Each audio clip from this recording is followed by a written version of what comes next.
അയ്യോ എന്താ രാമേന്ദ്ര പ്രശ്നം പറഞ്ഞാൽ ഭയങ്കര തമാശ. ഈ അഖിലിന്റെ ഒക്കെ കാര്യത്തിൽ അഖിൽ അദ്ദേഹത്തിനെ പോലെ അങ്ങനെ മുതിർന്ന ഒരാളൊന്നും അല്ല, ചിലപ്പോ എന്നെക്കാൾ ഇളയ ഒരാളായിരിക്കും. എന്താ ഉള്ളി വെച്ച് സംസാരിക്കണ പോലെ? ഇല്ല, ഒന്നുമില്ല. എന്റെ അമ്മയാണ്, ഒന്നുമില്ല. അഖില് പറയുന്ന കാര്യങ്ങൾ എന്നൊക്കെ പറഞ്ഞാൽ അദ്ദേഹം എന്നെ ശ്രദ്ധിക്കുന്ന പോലൊന്നും ഞാൻ അദ്ദേഹത്തെ ശ്രദ്ധിക്കുന്നില്ല.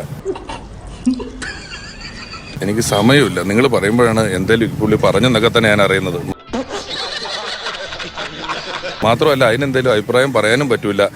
എന്തേലും കുറ്റോ മോശമൊക്കെ അല്ലേ പറഞ്ഞിട്ടുണ്ട്, അതേ പറയാൻ സാധ്യതയുള്ളൂ.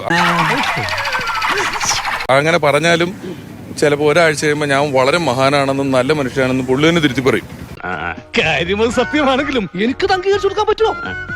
ഇപ്പൊ ഞാൻ ഈ പറഞ്ഞതിന് പുള്ളി എന്തെങ്കിലും അഭിപ്രായം പറയും, അതിന് നിങ്ങൾ ആരും മറുപടി ഒന്നും പറയാൻ നിൽക്കണ്ടില്ല. ഇപ്പൊ ഒരാഴ്ച കഴിയുമ്പോൾ അത് പിന്നെയും തിരുത്തി പറയും. നിർത്തി അങ്ങ് അവമാനിക്കുവാണെന്ന്. അപ്പൊ നമുക്കൊരു 2-3 കൊല്ലം പരീക്ഷണത്തിനിട്ട ശേഷം ഒരു സ്റ്റേറ്റ്മെന്റ് എന്താണെന്ന് ഉറപ്പിച്ച ശേഷം അദ്ദേഹത്തിനൊക്കെ ഉത്തരം കൊടുക്കാം. ഞാൻ വരട്ടെ, എങ്ങോട്ട്? അല്ല, ഞാൻ പോട്ടെ. സബ്സ്ക്രൈബ് ചെയ്തിട്ടുണ്ട് പൊന്നു മോനെ.